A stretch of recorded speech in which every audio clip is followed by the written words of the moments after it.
प्रवास का, किंतु मैंने तुम्हें यहाँ बुलाया तो तुम आए। क्यों? क्योंकि आप पीड़ा में थे।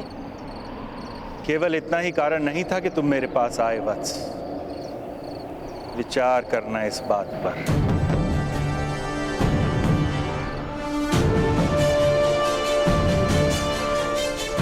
जाओ अब पुत्र, यशस्वी भव।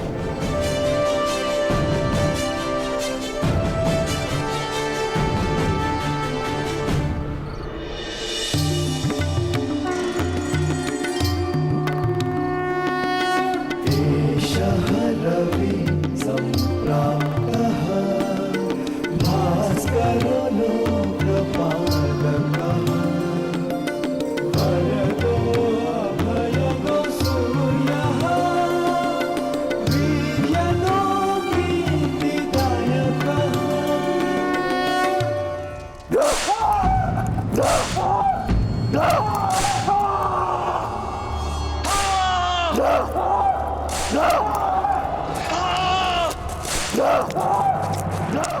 रोक दो इन्हें। सिपाहियों, ज्ञात रहे इन्हें अंदर जाने की अनुमति नहीं है। मुझे मेरे आर्य से मिलने दीजिए, मिलने दीजिए मुझे मेरे आर्य से।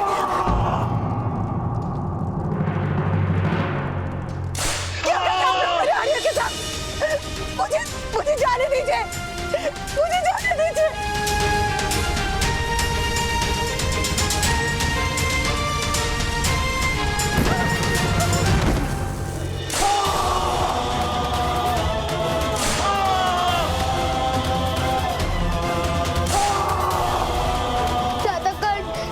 शीघ्रता कीजिए, पिताश्री की रक्षा कीजिए।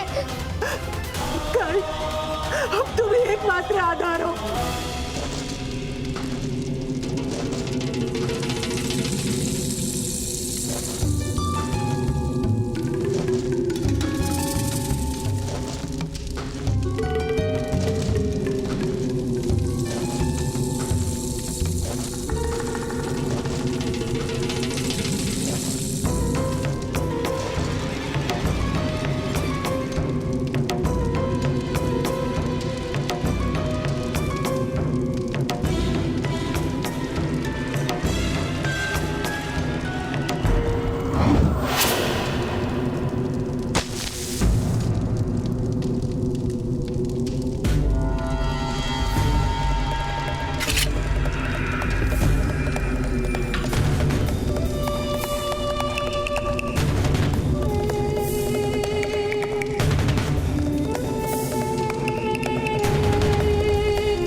जिस प्रकार तुम्हारे पुत्र ने मेरा हृदय जलाया है, उसी प्रकार ये नमक तुम्हारे घावों को जलाएगा।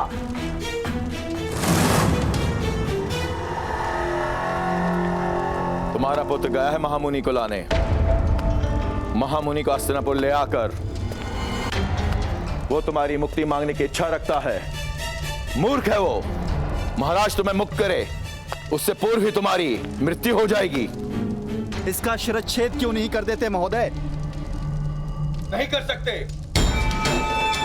परंपरा है कि शिरच्छेद प्रातःकाल ही हो सकता है, और फिर इसकी पीड़ा देख के मुझे आनंद मिल रहा है। इसका त्याग कर शीघ्र मृत्यु देने का क्या प्रयोजन? मार खाते खाते ही इसकी मृत्यु हो जाएगी। प्रातःकाल की प्रतीक्षा मत करना मदनजय, अन्यथा तुम्हारी मनोकामना पूर्ण नहीं हो पाएगी। मेरा पुत्र अवश्य सफल होकर आएगा, और विश्व की कोई भी माया या शक्ति उसका मार्ग नहीं रोक सकती।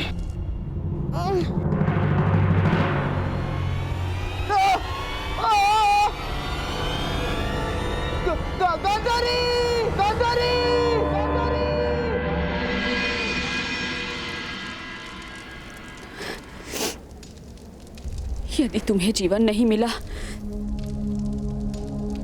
तो मेरे जीवन का भी कोई अर्थ नहीं है। नहीं है। तुम्हारे पिता हमारा त्याग करें उससे पूर्व हम इस संसार का त्याग कर देंगे। चलो पुत्र, माता गंगा सभी पापों को पावन कर देती है।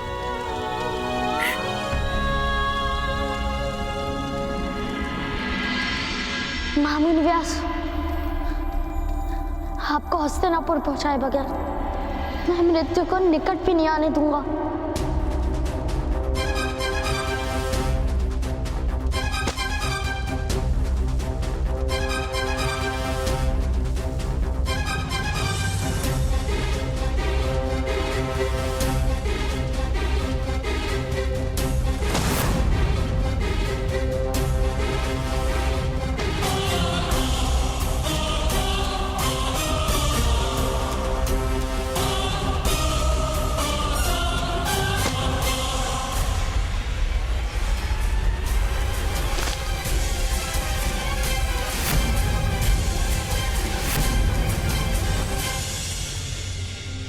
मेरा संकल्प है महामुनि, मैं आपको महारानी गांधारी तक पहुंचा कर ही रहूंगा।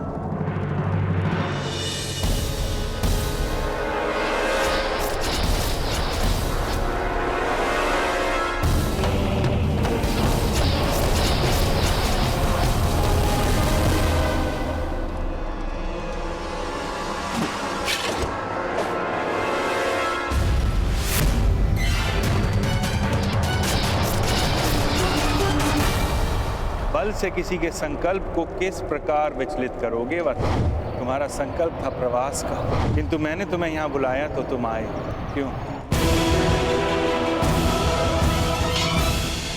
मेरे संकल्प को आपकी याचना ने तोड़ा।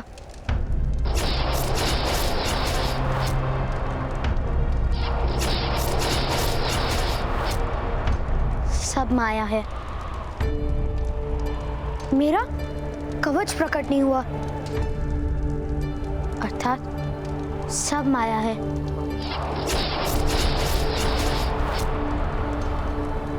महामुनि का संकल्प है कि वो अपनी तपस्या को भंग नहीं करेंगे। उनका संकल्प केवल मेरे समर्पण से टूटेगा, मेरी याचना से टूटेगा।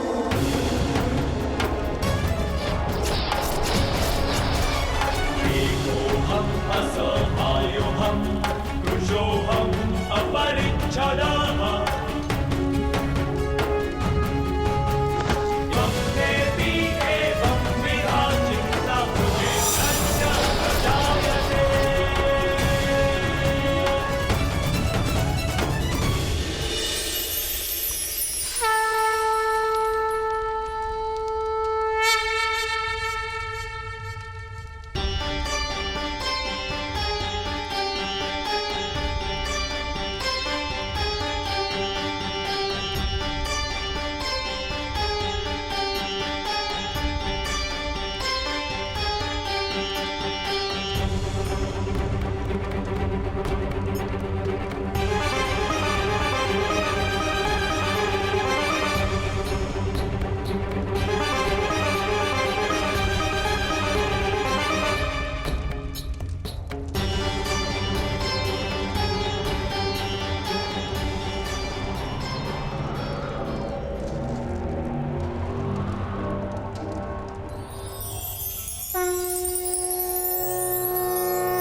अद्भुत पुत्र, अपने एकांत की सुरक्षा हेतु हमने इतनी यंत्रणाएं बनाई थी, किंतु उन सब को पार करके केवल तुम ही पहुंचे हो हमारे पास।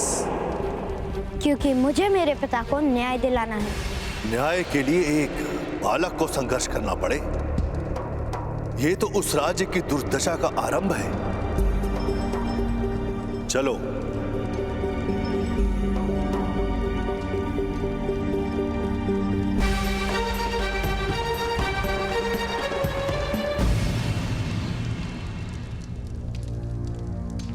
परंतु पुत्र, क्या सूर्योदय से पूर्व महारानी गांधारी तक तुम मुझे पहुंचा पाओगे?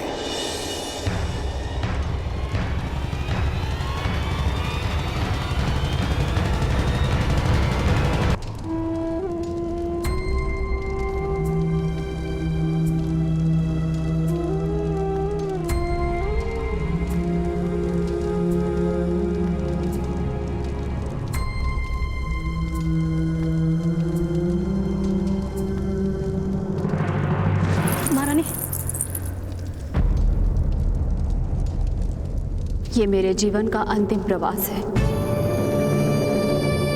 मुझे अकेले ही तय करने दो।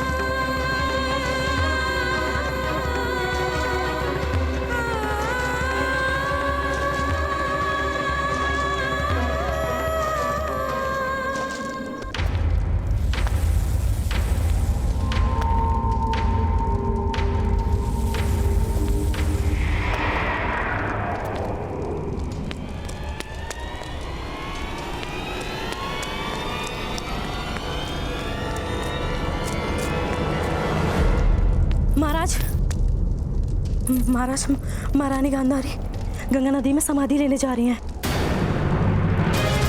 उचित ही है, जिसका जीवन व्यर्थ हो उसे मृत्यु को आलिंगन देना ही उचित है। धृतराष्ट्र, शिव के वरदान को उसके दुर्भाग्य ने विफल कर दिया। एक पुत्र तक ना दे पाई मुझे। मूर्ख मत बनो, बंजर भूमि भी पूजनीय होती है। निसंतान स्त्री का स्तर सारे संसार में उच्च ही होता है। उसकी मृत्यु की कामना करना दुर्भाग्य को निमंत्रण है।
तुम्हारी मृत्यु का समय निकट आ रहा है अधिरथ।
रथ माता गंगा की ओर ले चलो।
बस गांधारी, ईश्वर पर इतना भी विश्वास नहीं।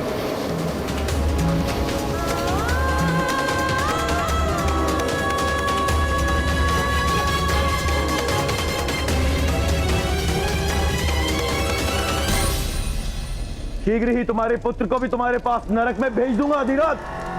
महामुनि व्यास को लेकर कर्ण आ गया है महोदय।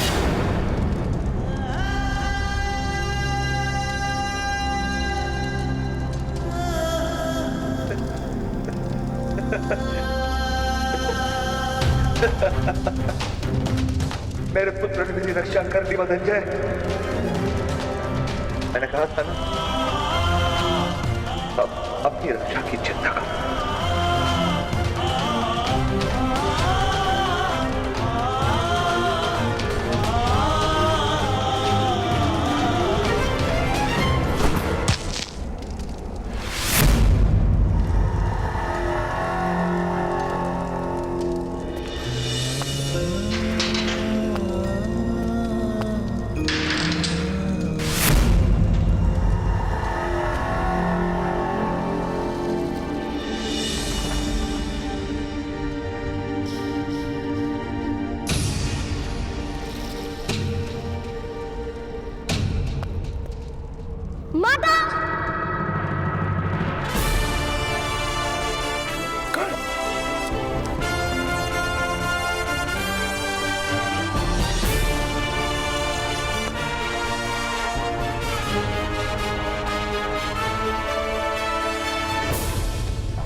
मैंने कहा था ना राधा,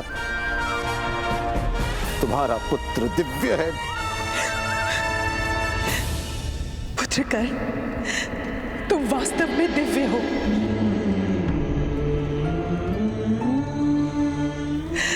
अपनी माता पर आज तुमने उपकार कर दिया।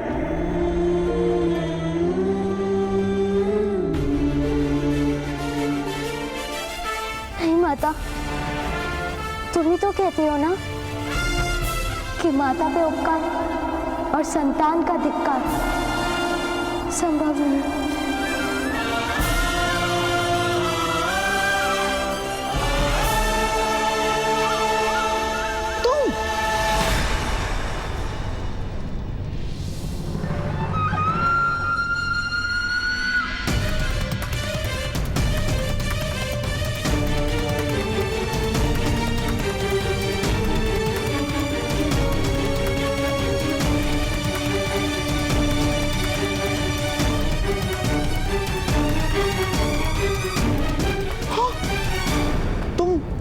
वहां से भाग के आए थे? हाँ, आप तो भाग भी नहीं पाए, आप तो बंध गए थे महामुनि की माया में। यथार्थ कह रहे हो बालक। असफल हो गया मैं। मेरी सफलता मैं आपको दे देता हूँ। मुझे सफलता का कोई मोह नहीं। मुझे तो केवल मेरे पिताश्री की रक्षा करनी है।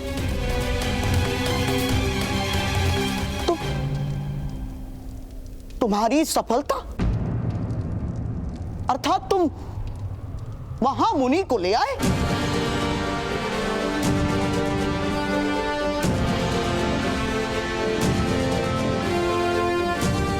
हाँ, वहां बैठे हैं महाराज और महारानी के साथ।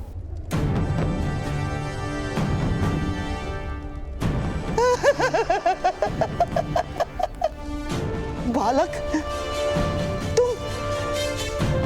तुम वास्तव में अद्भुत हो बालक। अद्भुत, अद्भुत। किंतु मेरे पिताश्री का क्या होगा? सैनिकों, इस बालक के पिताश्री को राजसभा में ले आओ।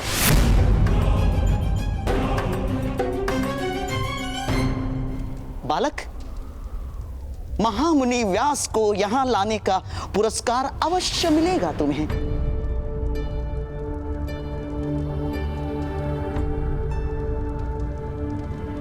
अद्भुत,